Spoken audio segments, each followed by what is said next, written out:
la proposition. Ou en tout cas, au moins, votre monde. Parce que, je ne sais pas si vous êtes au courant, vous avez l'outil le plus performant pour ça, et vous l'avez déjà. Vous avez un cerveau. Bon, qui ici n'a pas de cerveau? Levez le bras. Bon, on va vous arranger ça. C'est promis.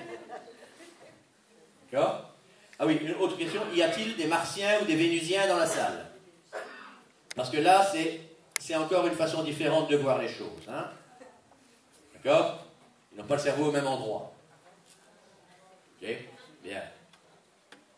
Non, vous avez un cerveau. Et ce cerveau est une machine extraordinaire pour pouvoir créer quelque chose. Quelque chose d'unique. Ce sont des idées. Parce que c'est avec des idées, c'est avec des bonnes idées que vous pouvez changer votre monde, que vous pouvez changer votre façon de vivre, que vous pouvez changer le monde des gens qui sont autour de vous, de ceux qui sont là pour vous écouter.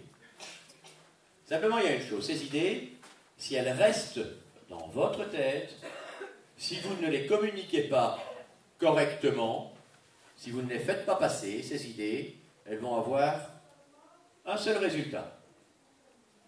Rien. Et il leur arrivera ce qui va nous arriver à tous. Ces idées, elles vont mourir. Au bout du temps. Parce que quelque part, elles seront restées enfermées. Alors, ce dont nous allons parler, c'est d'une façon efficace de pouvoir les propager, de pouvoir les transmettre. D'une façon efficace de pouvoir faire passer nos idées et d'arriver à faire comprendre à nos interlocuteurs que nous avons raison, parce que vous avez raison, bien entendu. Hein? Bon. Ça, si vous partez sur l'idée que vous n'avez pas raison, ça ne marchera pas. Alors, pour vous expliquer ça, on va parler de quoi? On va parler de l'hypnose. Alors, l'hypnose, c'est un grand mot qu'on utilise beaucoup, qu'on comprend souvent mal. Qu'est-ce que c'est? L'hypnose, c'est d'abord un état. Tout simplement. Un état naturel. Aussi naturel que le sommeil ou l'éveil. Simplement, c'est là, quelque part, entre les deux. Un état tout à fait naturel dans lequel vous vous trouvez régulièrement. Plus que régulièrement. Il y a même certaines personnes qui disent que vous êtes plus régulièrement en état hypnotique qu'autrement. Simplement, vous ne savez pas ce que c'est, donc vous ne l'utilisez pas. L'hypnose, c'est aussi une technique, ou une série de techniques qui vont permettre d'aller vers cet état. Alors, de ces techniques, on en connaît une partie. Elles sont très vastes. Vous avez l'hypnose de spectacle. Vous savez, ce machin où les gens montent sur la scène et on leur fait faire absolument n'importe quoi. Pourquoi? Parce qu'ils sont d'accord. Attention. Ils ne le savent pas toujours, mais ils sont d'accord. Nous allons voir ça tout de suite après.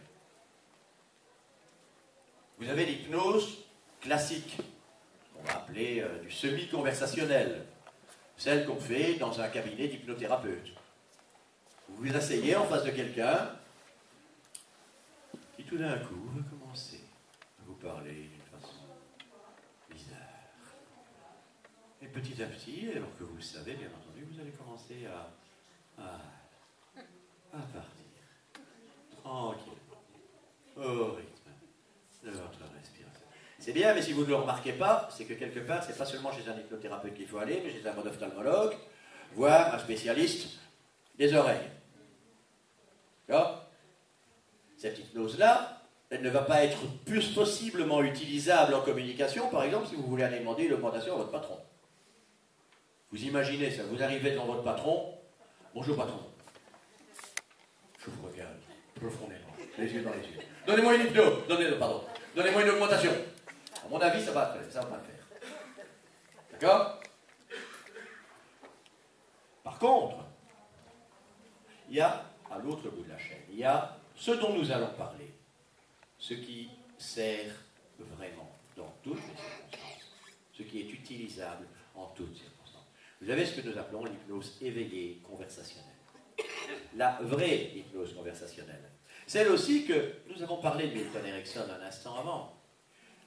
Celle que Milton Erickson utilisait à 80% du temps. Les gens, ils arrivaient chez Erickson, ils s'attendaient à se retrouver devant un hypnotiseur. Je vous regarde d'un œil profond. Et je vous parle d'un ton monotone et monocorde. Le ton monotone et monocorde, Erickson l'avait, mais c'est parce qu'il avait les cordes vocales un peu cassées. Aussi. Alors si on voit, si on regarde les vidéos, il y a des vidéos, vous pouvez trouver sur YouTube. En effet, Milton Erickson, il parlait un peu comme ça. Bon. Mais il ne faisait pas exprès, lui. Hein. D'accord? Non. Ils arrivaient chez lui en se disant qu'ils allaient être hypnotisés. Et puis, au bout d'un moment, ils disaient, ben, au revoir, on se voit la prochaine fois. On ne se revoit plus, on se tient au courant. Ils étaient un peu surpris. Ils repartaient en se disant, mais qu'est-ce qu'on est venu faire là? Pour certains, ils avaient fait 1000 km, 2000 km, ils avaient traversé les États-Unis. Et ils repartaient, mais on n'a pas été hypnotisés. Et ça n'est que quelques jours plus tard qu'ils se rendaient compte que les choses commençaient à changer pour eux. Simplement. Et à ce moment-là, ils ne se disaient pas, au premier abord, ah, c'est parce qu'on a été chez Erickson. Non, non. Ils se disaient qu'ils avaient eu eux-mêmes l'idée.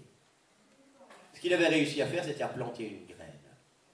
À planter la graine au bon endroit, au bon moment. Là, c'était réellement du vrai conversationnel. Alors, évidemment, vous expliquer le conversationnel, vous faire une démonstration de conversationnel, c'est très difficile. Pourquoi? Parce que le conversationnel, ça n'est pas quelque chose, ça n'est pas en effet comme de l'hypnose de spectacle où il va vous arriver un truc tout à fait surprenant en une fois, ici, maintenant. Boum! Là, tout d'un coup, vous êtes transformé en grenouille, en poule ou en crocodile. Hein, en tout cas, vous le pensez. Non. Ça ne marche pas comme ça. Le conversationnel, c'est quelque chose qui se plante. Qui se plante et qui va pousser. Doucement. Jusqu'à ce qu'au moment où la fleur émerge, vous soyez sûr que l'idée vient de vous. Et comme l'idée vient de vous, est-ce que vous allez y émettre une objection? Dites-moi. Non. Elle vient de vous. Donc vous avez raison.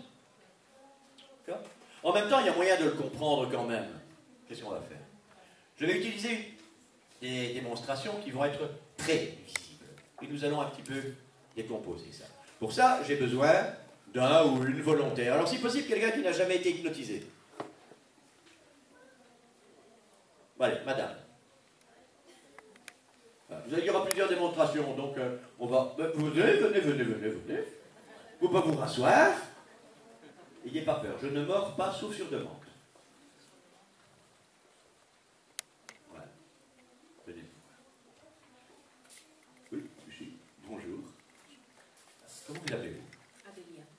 Adélia. Très joli ça, Adélia. C'est pas courant. Hein? Vous avez aussi un très joli collier d'ailleurs. Ah, très beau.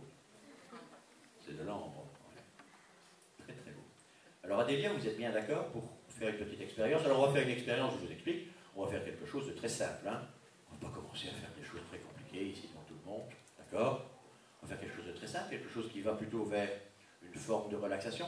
L'important, c'est de pouvoir montrer comment ça peut fonctionner, d'accord? Et que vous vous sentiez bien, d'accord? Bon. Alors, allez, on va se mettre un petit peu plus par ici, voilà. Et, bien. Alors, je vais être obligé, à un certain moment, bien sûr, de déposer mon micro. Bah, pourquoi? Parce que je vais avoir besoin de mes deux mains pour ce que je vais montrer. Je le récupérerai après, ne vous inquiétez pas, pour vous expliquer ce qui se passe. Vous pouvez garder vos lunettes, hein, vous préférez l'enlever? Donnez, on va les déposer sur la table. Voilà. Alors, voilà. Est-ce que tout le monde voit bien Adélia? Oui? Ok. Vous êtes extraordinaire. Vous avez très bien vu. Quoi, vous ne me croyez pas? Si. Voilà. Alors Adélia, on va faire quelque chose d'un peu spécifique. Regardez. Quand vous dites bonjour à quelqu'un, vous donnez la main à quelqu'un. Bonjour. Voilà. Et puis on lâche. D'accord? Est-ce qu'il y a des gens qui ne font pas ça? Ça arrive. Par exemple, je viens d'Asie. En Asie, on ne le fait pas. On ne serre pas la main. Donc, cet exemple fonctionne bien pour l'Europe. Pas forcément pour les gens, on fait autre chose là-bas. Mais bref. Mais vous, est-ce que vous y réfléchissez quand vous faites ça? Non. C'est un geste qui est tout à fait machinal. C'est un geste qui est complètement intégré dans vos habitudes. C'est devenu une stratégie, c'est devenu une nature C'est dans votre première nature. Donc quand vous faites ça, comme ça, bonjour. Bonjour Adélia, voilà.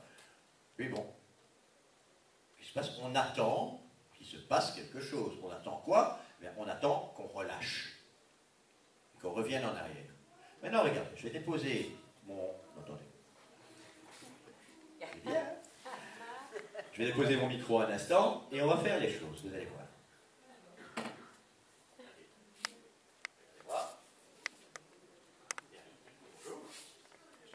Et là, je vais vous demander simplement de fixer votre regard ici. Je vais vous demander de porter votre attention, et simplement vous demander de porter votre attention sur ce point qui est en dessous de ce doigt. Simplement, pendant que vous respirez. Pendant que vous respirez, simplement, à votre rythme. Et même quand je vais retirer mon doigt, vous allez continuer à regarder ce point. Voilà. Et maintenant, cette main va se rapprocher. Tranquillement, cette main va se rapprocher de ce front. Au fur et à mesure que cette main et ce front vont se rapprocher l'un de l'autre, vous allez pouvoir vous sentir de plus en plus profondément relax. De plus en plus agréablement relax. Peut-être que vous aurez envie de fermer les yeux. Voilà, très bien. Et de vous donner l'autorisation de profiter. Voilà. Au moment où cette main et ce front se touchent, voilà, vous pouvez aller profondément. Laissez-vous aller tranquillement, je vous tiens. De plus en plus profondément. Voilà, dans un état aussi relax que vous le désirez. Voilà, simplement, de plus en plus profondément et de plus en plus agréablement. Et pendant que vous allez profiter de cet instant, je vais récupérer mon micro. Vous allez continuer à profiter de plus en plus profondément de cet instant. Voilà, et donc pendant que vous allez profiter de cet instant, je récupère mon micro et vous allez profiter de plus en plus profondément de cet instant. Alors évidemment, vous ne pouvez pas le voir. Adélia nous entend. Adélia continue à nous entendre complètement, elle est avec nous. Et en même temps, elle est quelque part, une partie d'elle-même n'est plus avec nous. D'accord ? Elle est en train de se relaxer, elle en profite, elle nous entend, et tout ce qu'elle entend va l'aider à se relaxer encore plus profondément de la même façon que sa respiration. Simplement. Et elle n'a même pas besoin de savoir comment ça fonctionne. Voilà. Alors pendant qu'Adélia continue à en profiter, dites-moi un petit peu, qu'est-ce que j'ai fait? Donnez-moi un peu l'idée de ce que j'ai fait. Parce que vous allez voir comment on peut, après, l'utiliser autrement, la même idée. Parce que là, c'est pour vous montrer. Là, je pense qu'au moins, on voit clairement la chose. Bien. Oui. Alors, qu'est-ce que j'ai fait? Dites-moi. Vous avez focalisé son attention sur... Alors, j'ai focalisé son attention, d'accord, mais avant ça, qu'est-ce que j'ai fait avant ça? Vous l'avez surprise? Ouais, avant ça. Vous l'avez flatté. Vous l'avez accueilli? Vous avez mis... Alors, à les deux, oui, dites-moi. Vous l'avez accueilli, vous l'avez regardé? Je l'ai accueilli, je l'ai regardé, j'ai un peu flatté, oui. Ouais. Mais je l'ai pensé, hein. D'accord? Parce qu'il faut toujours dire ce qu'on pense, sinon ça se transmet. Ok? Je lui ai, d'abord, j'ai créé un rapport correct. J'ai créé un état de confiance et je lui ai demandé l'autorisation. Et je lui ai demandé plusieurs fois l'autorisation. D'abord, j'ai demandé un volontaire. Bon. Le volontaire, c'est déjà une autorisation. D'accord? Elle est venue. Je lui ai demandé si elle était vraiment d'accord. Puis je lui ai demandé de se déplacer un petit peu pour qu'on la voie mieux. Et elle a suivi. Et chaque fois, c'est oui, oui, oui, bien sûr. Donc, elle est d'accord. Et puis, qu'est-ce que j'ai fait après ça? Alors, quand vous me dites que je l'ai surpris, d'accord. Mais à part ça, pourquoi est-ce que j'ai insisté sur quelque chose? Rappelez-vous, j'ai insisté sur le fait que c'était un geste machinal, un geste habituel. J'ai cassé une habitude. J'ai cassé une stratégie qui est permanente chez tout le monde.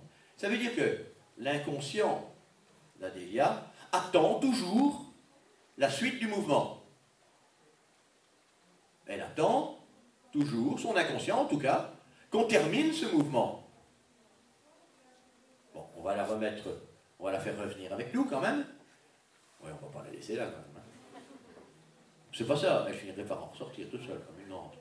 Mais bon, on va aller un peu plus vite que ça, on va l'aider à ressortir. Simplement, nous allons voir tout de suite après qu'on peut utiliser ça autrement. Voilà, et simplement maintenant, cette main, tranquillement, à votre rythme, va pouvoir rejoindre cette jambe. Voilà, et vous allez revenir en notre compagnie, vos yeux vont se réouvrir, et vous allez garder tout le bénéfice, tout le bien-être de ce que vous venez de vous autoriser à vivre, simplement. Voilà. Au moment où vous retrouvez votre équilibre, voilà, ça va bien? Comment vous sentez-vous? Très bien. Comment est-ce que vous avez senti l'état? Effectivement, je vous entendais parler et en même temps, je ne pouvais pas m'empêcher d'être un peu dans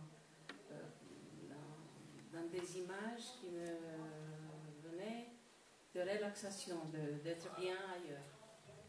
Donc, je ne sais pas, je me trouvais dans une pièce, après Voilà. je sortais, ainsi de suite. Tout à fait, voilà. Donc vous voyez, elle est en même temps avec nous et en même temps pas avec nous. Alors, moi, ce que je vous propose quand même, parce qu'elle a quand même été assez courageuse, puisque vous n'aviez jamais été hypnotisé, avez-vous dit? Non. Alors, applaudissez-la quand même, hein. Elle le mérite. Alors, bien.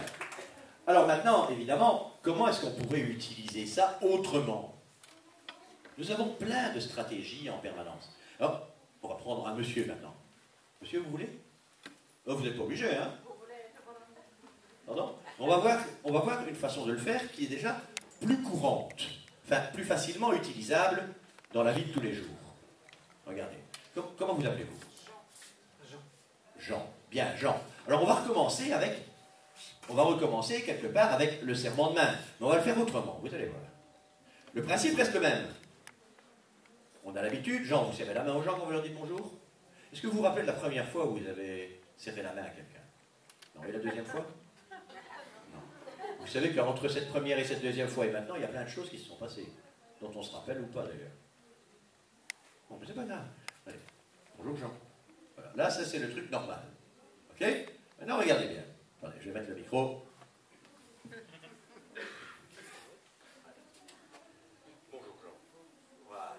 Et maintenant, simplement, il attend toujours que je le lâche. Oui, je sais, mais en même temps, regardez, regardez bien. Là, au fur et à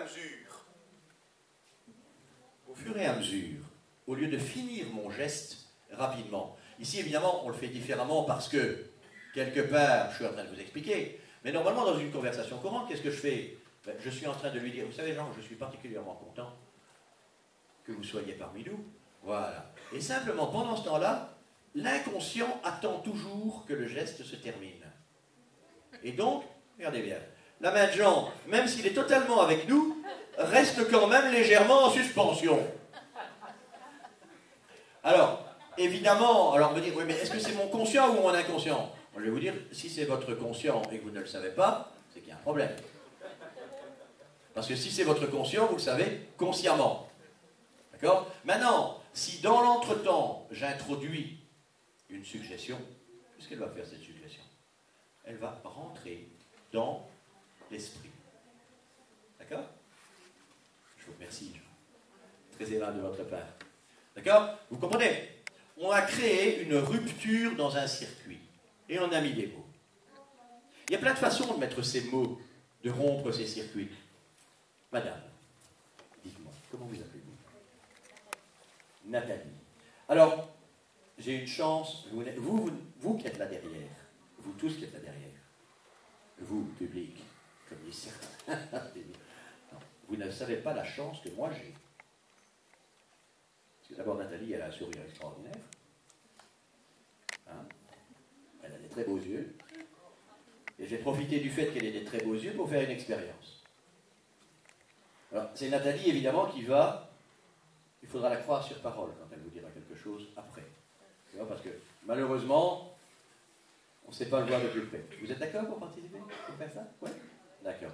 Regardez, je vais vous dire deux choses, exactement de la même façon. Je vais vous dire exactement les mêmes mots. D'accord? Simplement, il va y avoir une légère différence entre les deux façons dont je vais vous le dire. Ok? Et oui, je vais vous poser après une question. D'accord? Ok. Oui, oui, vous restez assis, c'est bien. C'est très bien. Alors, première façon. Observez bien ce que je fais. Je ne sais pas si vous allez le voir ou pas. Observez-le. Pour essayer de voir la différence, pour essayer de percevoir la différence, pour essayer de l'entendre aussi. Simplement. Tranquillement. Voilà, les yeux de Nathalie d'ailleurs sont commencés en train de... Commence à clignoter là. Alors Nathalie, si je vous dis maintenant, première façon, Nathalie, je trouve que vous avez de très beaux yeux. Bon, en gros vous aimez bien. On ne va pas dire le contraire. D'accord? Je trouve que c'est vrai. Bon. Si maintenant, deuxième façon, je vous dis, Nathalie, vous avez de très beaux yeux. Laquelle des deux façons avez-vous ressenti le mieux? Vous diriez la deuxième. Nous sommes d'accord.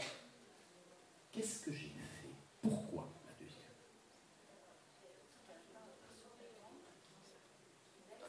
Il y a un temps d'attente qui laisse amener quelque chose, je ne sais pas pourquoi exactement. Ça, c'est pas faux, ça veut dire qu'en effet, on fait passer quelque chose, on est dans la transmission, on est dans l'intentionnalité. D'accord? C'est un élément important, intentionnalité. Et puis autre chose, la première fois, regardez, je recommence. Nathalie, vous avez de très beaux yeux. Regardez bien, je l'indique avec la main. Nathalie, vous avez de très beaux yeux. Qu'est-ce que j'ai fait? Mon œil gauche parle à son œil gauche. Mon œil droit parle à son œil droit. Je suis dans son rationnel. Je lui donne une information qui, même s'il est agréable, reste rationnelle. Je parle de mon œil gauche à son œil gauche. Je lui donne une information qui vient de mon émotionnel à son émotionnel. Et donc, je touche aux émotions. Je commence à ouvrir les portes de la zone du cerveau qui prend les décisions. D'accord? Je vérifie l'heure parce que... Quand même. Maintenant, évidemment, il y a des tas de choses qui sont faisables. Regardez par exemple. Attendez. Alors, c'était plus agréable la deuxième fois, et c'est très intéressant ce que vous dites. Donc, répétez comme ça tout le monde entend votre question. Oui, donc nous qui n'avons pas vu le regard, nous avons senti, excusez-moi, je parle au nom de tout le monde. Oh, ben, je vous en prie, allez-y, parce Senti que j'espère que c'est vrai d'ailleurs. La deuxième était plus agréable. Voilà. Et est-ce que tout le monde est d'accord avec quel est votre prénom? Aziza. Avec Aziza. Voilà, parce que tant qu'à faire avec... Non, hein, avec Aziza, c'est mieux. Eh bien, vous avez raison. Pourquoi? Qui a déjà fait du vélo ou du cheval dans la salle? Hein? Allez. Tous ceux qui ont fait du vélo ou du cheval, l'un ou l'autre, levez le doigt. Hein? Voilà. Ok. Alors, est-ce que vous avez remarqué que lorsque